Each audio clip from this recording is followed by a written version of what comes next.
హైదరాబాద్లోని బల్కంపేట ఎల్లమ్మ కళ్యాణోత్సవాలు వైభవంగా మొదలయ్యాయి. వేల సంఖ్యలో భక్తులు తరలివస్తుండటంతో పోలీసులు ట్రాఫిక్ ఆంక్షలు విధించారు.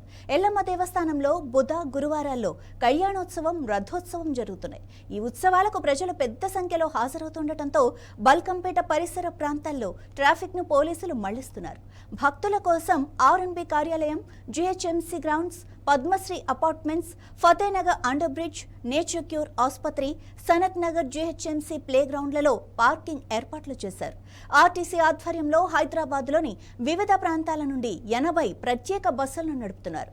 ఏర్పాట్లను ఎమ్మెల్యే తలసాని శ్రీనివాస్ యాదవ్ పర్యవేక్షిస్తున్నారు. ఇక దీనిపై మరింత సమాచారం మా ప్రతినిధి తేజశ్రీ అందిస్తారు. మనంగారికి ఎంతో ప్రీతికరమైన మాసంగా మనం చెప్పుకుంటూ ఉంటాం. అదే విధంగా ఈ ఆషాఢ మాసం మొదలై 4 రోజులు కావస్తుంది. గోల్కొండలో బోనాలు అయితే ప్రారంభమయ్యాయి.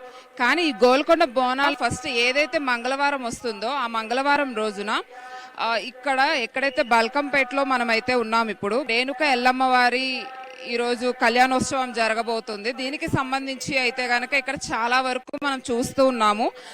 కొంతవరకు చూసుకున్నట్లయితే అలాగే అధికారులు వచ్చినా కూడా, ఎవరు వచ్చినా కూడా అన్ని అనుమతులు లేనిదే ప్రెస్ కూడా లోపలికైతే అలో చేయడం లేదు. కానీ ఇక్కడ చూసుకుంటే చాలా టైట్ సెక్యూరిటీ కనిపిస్తూ ఉంది. టైట్ సెక్యూరిటీతో పాటుగా కలెక్టర్ కానీ ఇంకా అధికారులు ప్రతి ఒక్కరు వచ్చి దీని ఒక్కరిని చూసి ప్రతిదీ దగ్గరుండి అన్ని పరిశీలిస్తూ ఉన్నారు. వాటితో పాటుగా పోలీసులు కూడా ఎక్కువ మొత్తంలో ఉన్నారు ఇక్కడ మోహరించి. దీనితో పాటుగా ఇంకా కొన్ని వెసులుబాట్లు అయితే చేస్తూ ఉన్నారు. గుడి ప్రాంగణం అయితే గనక అమ్మవారి యొక్క ఆశీర్వాదాల కోసం భక్తులు కూడా చాలా వరకు తరలి వచ్చిన పరిస్థితి ఇక్కడ కనిపిస్తూ ఉంది. భక్తులతో పాటుగా కూడా అమ్మవారి యొక్క ఆశీర్వాదం కోసం ఎంతో మంది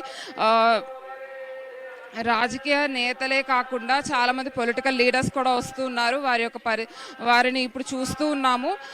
అదేవిధంగా ఐపీఎస్ అధికారులు కానివ్వండి, ఐఏఎస్ అధికారులు కూడా ఇక్కడికి వచ్చి అమ్మవారిని దర్శించుకుని అమ్మవారి యొక్క దివ్య ఆశీస్సులు ప్రతి ఒక్కరికి ఉండేలాగా ఈ హైదరాబాద్ చుట్టుపక్కల ప్రాంతాల్లో ప్రతి ఒక్కరు భక్తులు ఇక్కడికి వస్తూ ఉన్నారు. మంచి ఆశీర్వాదాలు పొందుకునే విధంగా అమ్మవారిని ఏదైతే కోరుకుంటారో ప్రతిదీ తీర్చే తల్లిగా రేణుక ఎల్లమ్మ వారిని ఎక్కువగా చూస్తూ ఉన్నాము.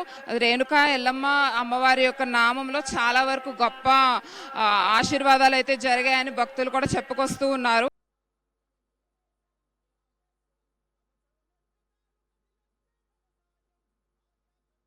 మహారాజవర్మణో నప్త్రీం సూరసేన మహారాజు గారికి ఆవిడ సాక్షాత్తు మునిమనవరాలు దేవసేన మహారాజు గారికి పౌత్రి, రేణు మహారాజు గారికి పుత్రి, రేణుకానాం నీ కన్యాం, రేణుక అనేటువంటి జగజ్జనని, బల్కంపేట నివాసిని.